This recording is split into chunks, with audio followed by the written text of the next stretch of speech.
My name is Henry Calloway. I am 68 years old, and I am dying. I don't say that to earn your sympathy.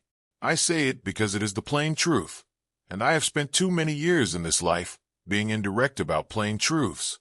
The doctor came out from Miles City 3 weeks ago, pressed his cold hands against my chest, listened to whatever sound my lungs were making, and then stepped out into the hallway to speak with my eldest son in a hushed voice that he believed I could not hear. I heard every word. A man lying still in a quiet room hears everything. That is perhaps the one advantage of dying. The world gets very loud when you stop moving through it. The year is 1890. The ranch sits on 1,100 acres of Montana ground, and outside this window the snow has been falling since the first week of November, without much pause. I can see it from this bed. The pale gray light of a Montana winter is a specific kind of light. It doesn't warm you. It just reminds you that warmth is somewhere else.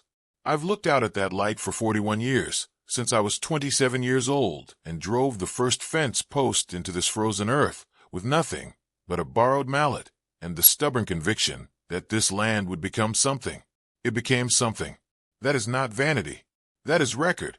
1,100 acres, 400 head of cattle, a barn that I rebuilt twice, a main house with 6 rooms, 2 horses of genuine quality, a smokehouse, a root cellar packed to the ceiling, water rights along the creek that 3 neighboring ranchers have tried to acquire over the years and failed.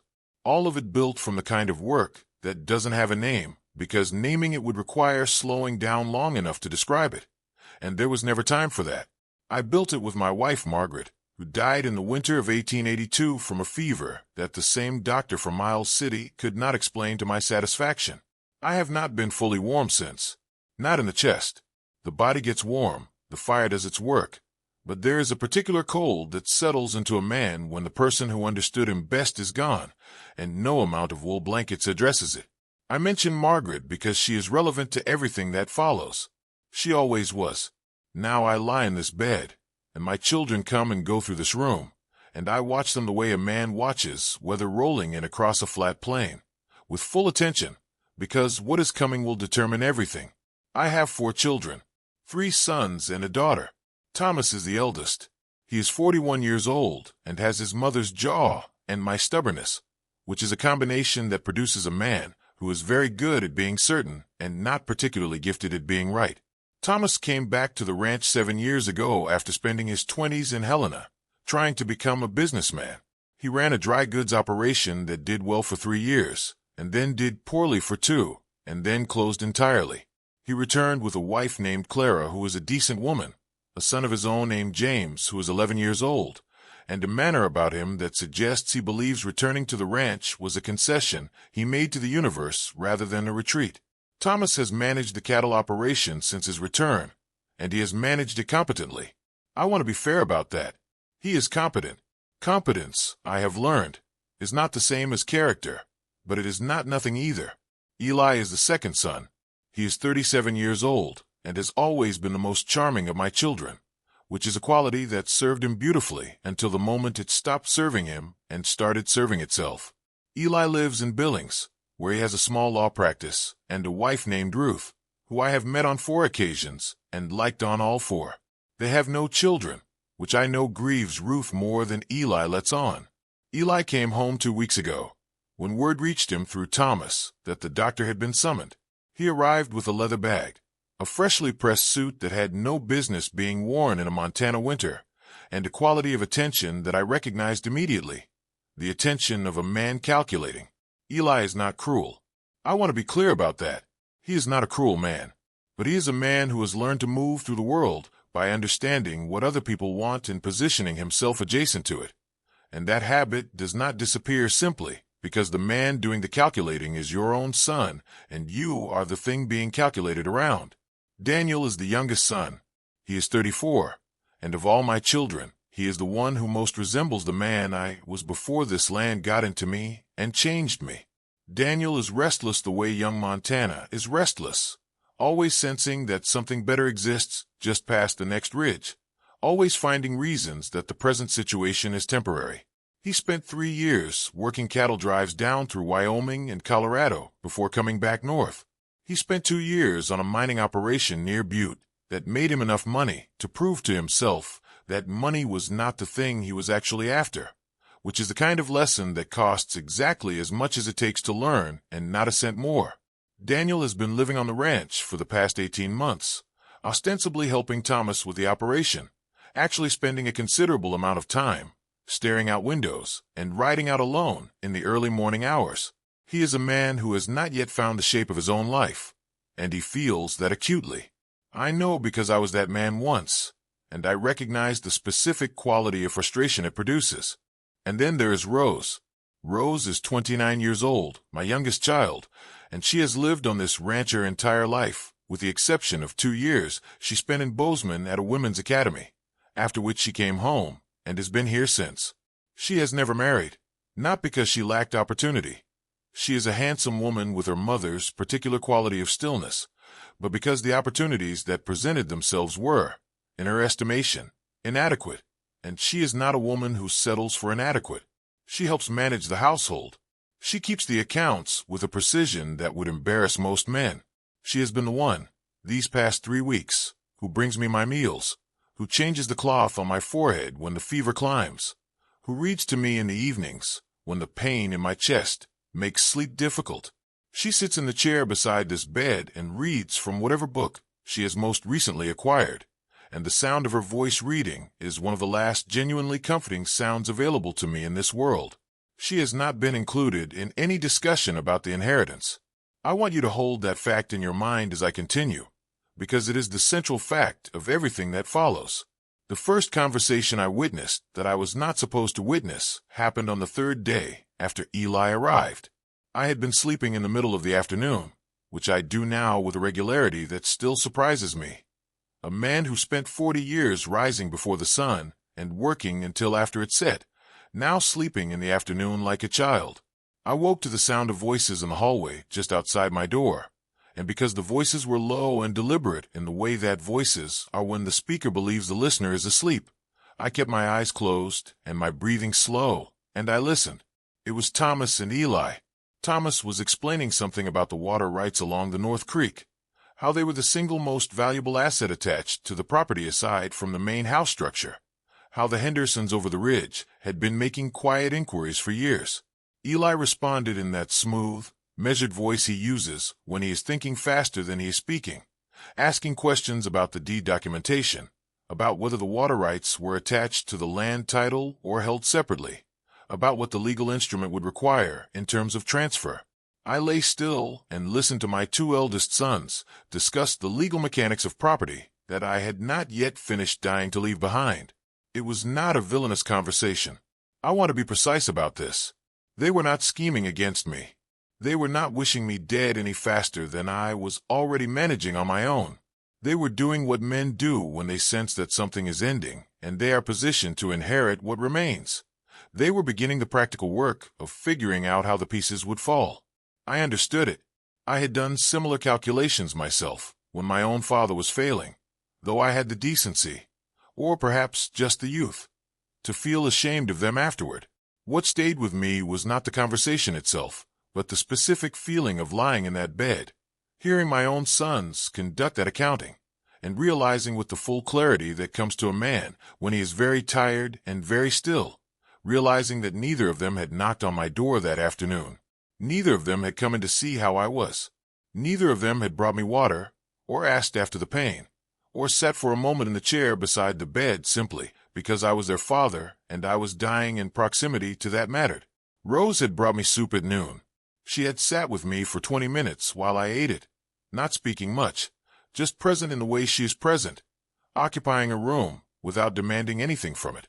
She had adjusted the pillow behind my shoulders and asked whether the light was bothering my eyes, and then gone back to whatever she was doing.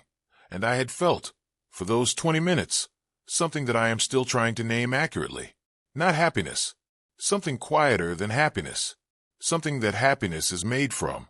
Thomas came to see me that evening. He came in with the manner he has always had, purposeful, shoulders set, the manner of a man who has decided what the conversation will be before it begins. He pulled the chair close to the bed and sat in it, and asked how I was feeling, and I told him I had felt better, and he nodded as if I had confirmed something he already knew. Then he began. He talked about the ranch. He talked about what he had built here over the past 7 years. And he was not wrong that he had built things, had improved things, had kept the operation running with real skill during seasons that would have broken a lesser manager. He talked about the plans he had, the expansion of the grazing rotation, a new arrangement with a buyer in Miles City that would improve the price per head. He talked about James, his son, my grandson, how the boy was already showing a natural feeling for cattle work, how there was a real future here for a 4th generation of Calloways if the land stayed intact and in capable hands. He did not say my name during any of this. He said the ranch and the operation and what we've built and the future of this place. But he did not once say, "Father, what do you want?" He did not say, "Father, I want to understand what matters most to you about how this ends." He talked about the ranch the way a man talks about a thing he already owns, and I sat in this bed and watched his face while he talked, and I thought about Margaret, who used to say that the most honest thing about a person is not what they say, but what they assume they don't need to say. Thomas assumed he didn't need to ask. That assumption was the most honest thing about him. When he finished, I told him I was tired. He stood up, put the chair back where it had been, and told me to rest. He paused at the door and said that I should know the ranch was in good hands, and I said that I did know that. He left satisfied. He should not have been. Eli's conversation with me was different in tone, but not, ultimately, in substance.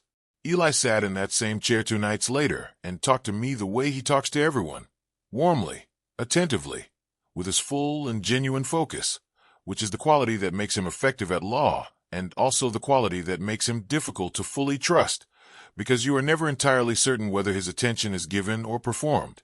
With Eli, I think the truth is that there's no real difference between the two. He has attended to people so long and so consistently that the performance has become authentic, which is its own kind of genuine and its own kind of something else. He talked about legal matters with a gentleness that was the verbal equivalent of wrapping a blade in cloth.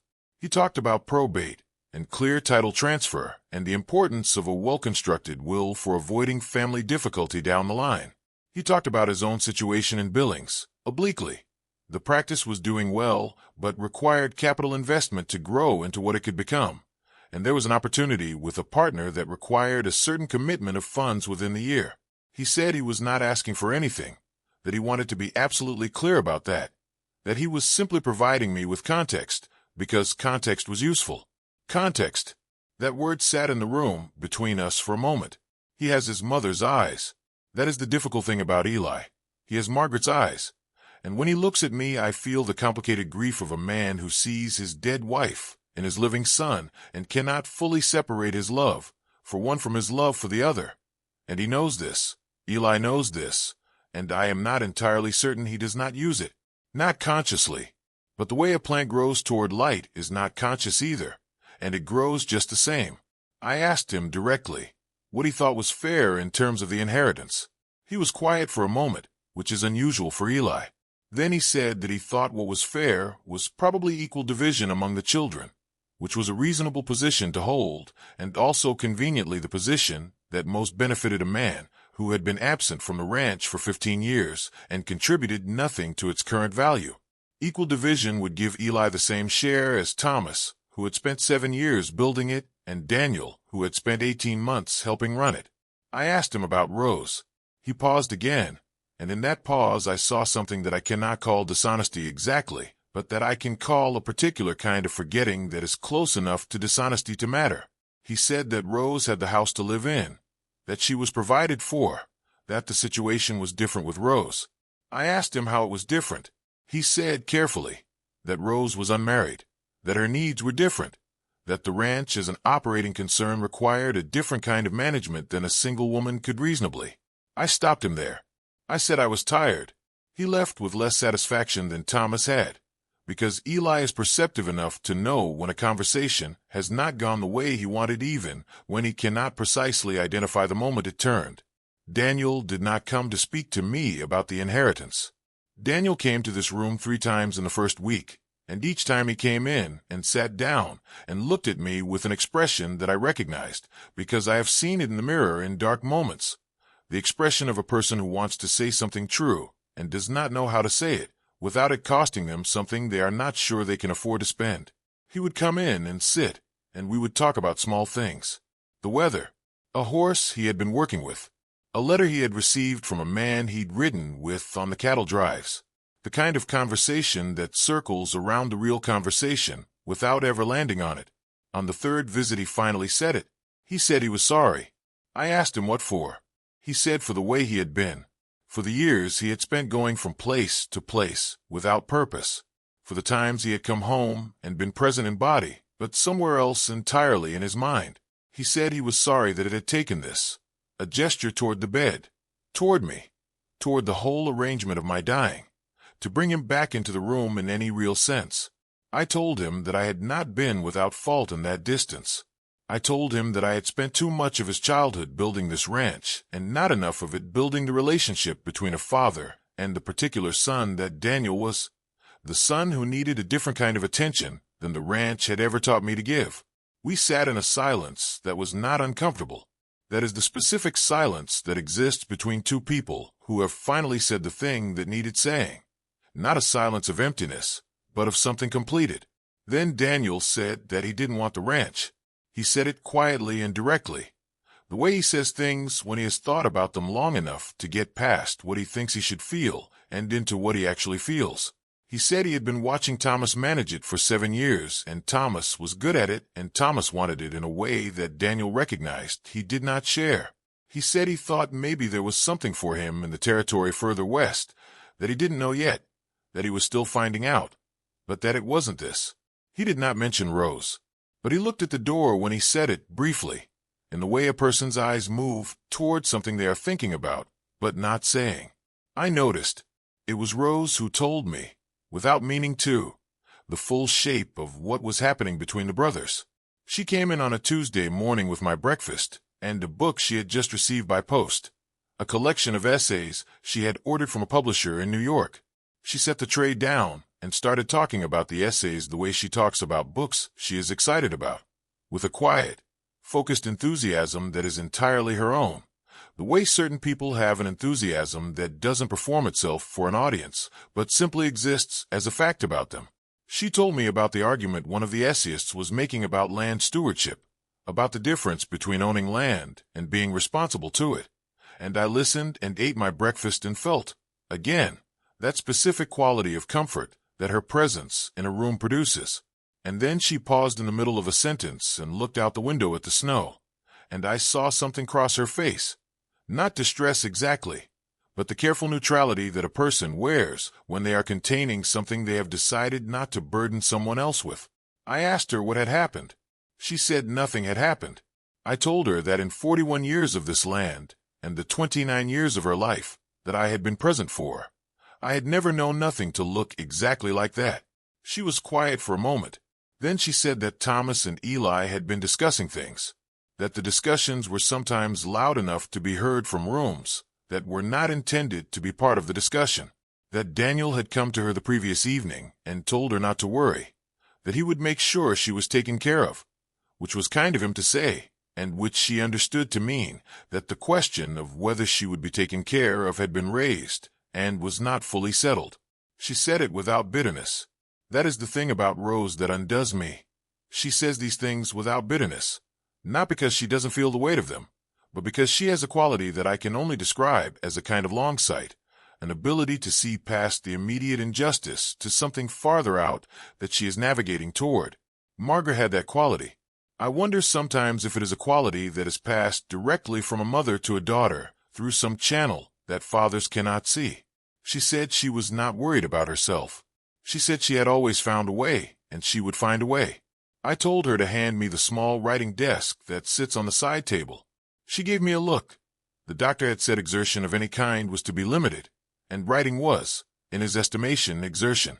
I told her I was 68 years old, and had built 1,100 acres from nothing, and was not going to be managed by a flat prohibition on pen and paper. She handed me the writing desk.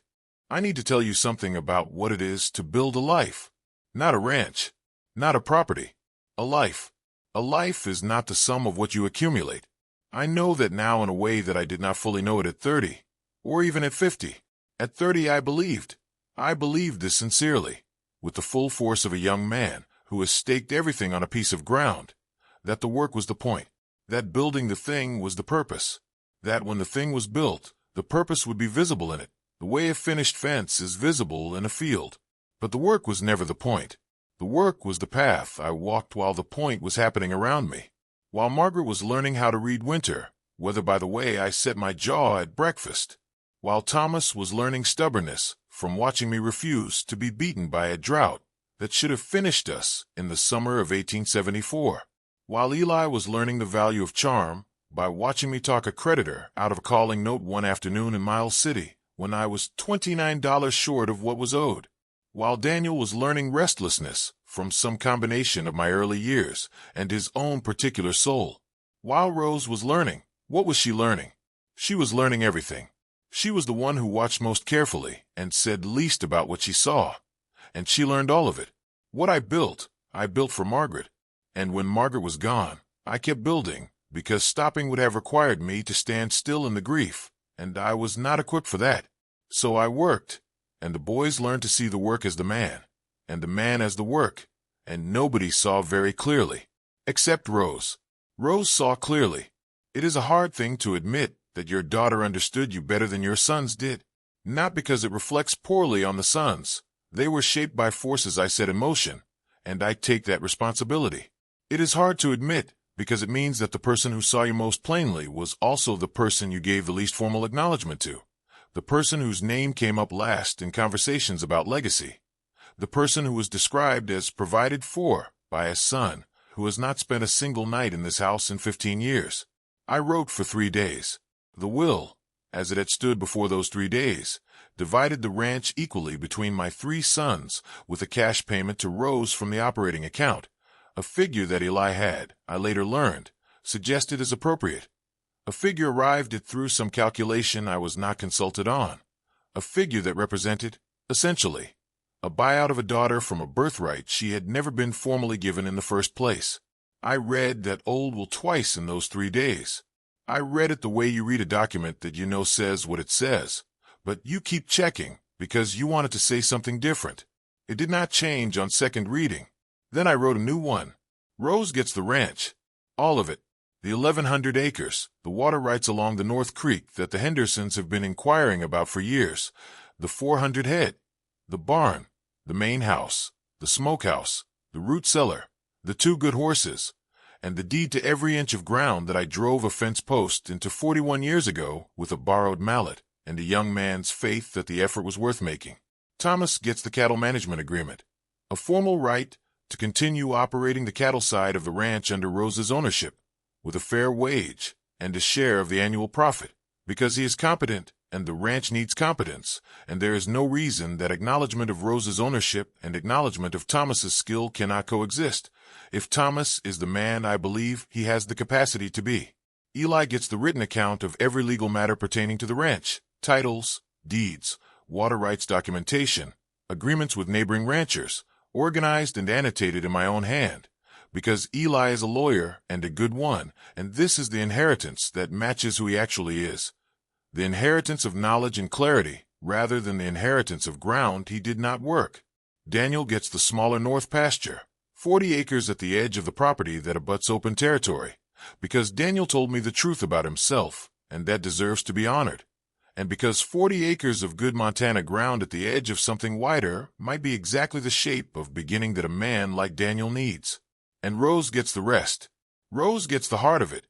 I had Eli's presence noted. He is a lawyer, and I needed a witness who would understand exactly what he was witnessing, which is its own form of clarity that I am not ashamed of. I had Thomas come in as second witness. I had Daniel sign as a third. I told them all, before they signed, what the document contained. I did not soften it. I read it aloud in this bed, in this pale winter light, with all 3 of them standing in this room in various arrangements of shock and stillness. Thomas went red, not the red of rage. I watched carefully, and it was not rage.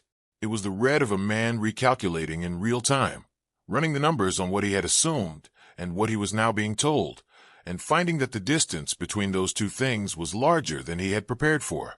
He stood very still, which is what Thomas does when he is containing something, his jaw set, which is what Thomas does when he is deciding something. I do not know what he decided. I watched his face, and I could not read the conclusion, only the process. Eli's reaction was quieter and more difficult to interpret. He looked at the document for a long moment with the careful, neutral expression of a man who is doing legal analysis and emotional processing simultaneously. He said, very quietly, that he understood.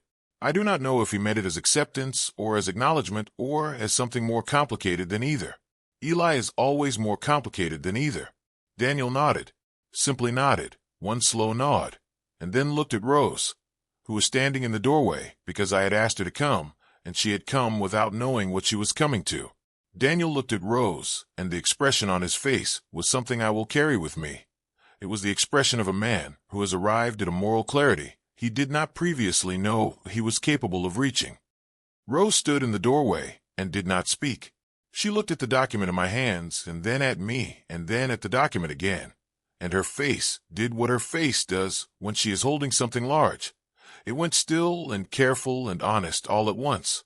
She said, finally, in a voice that was steady in the way that voices are steady when a person is putting real effort into steadiness, she said, Papa.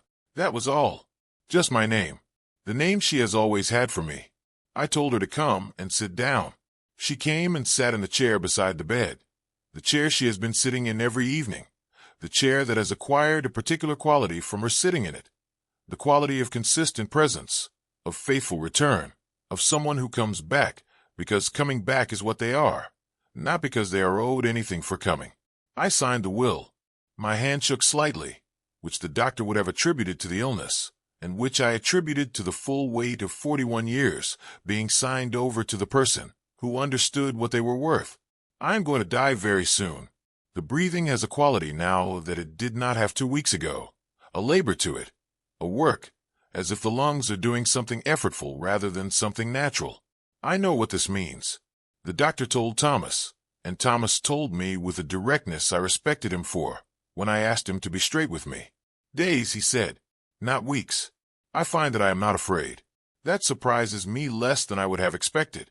I think that a man who has done the main work he came to do, who has loved a woman well, who has built a thing from nothing, who has finally, in the last days available to him, done right by the person who most deserved it, I think that man is equipped to look at the end of his days without the particular terror that comes from feeling unfinished. I am not unfinished. I am done in a way that is satisfying. Not perfect.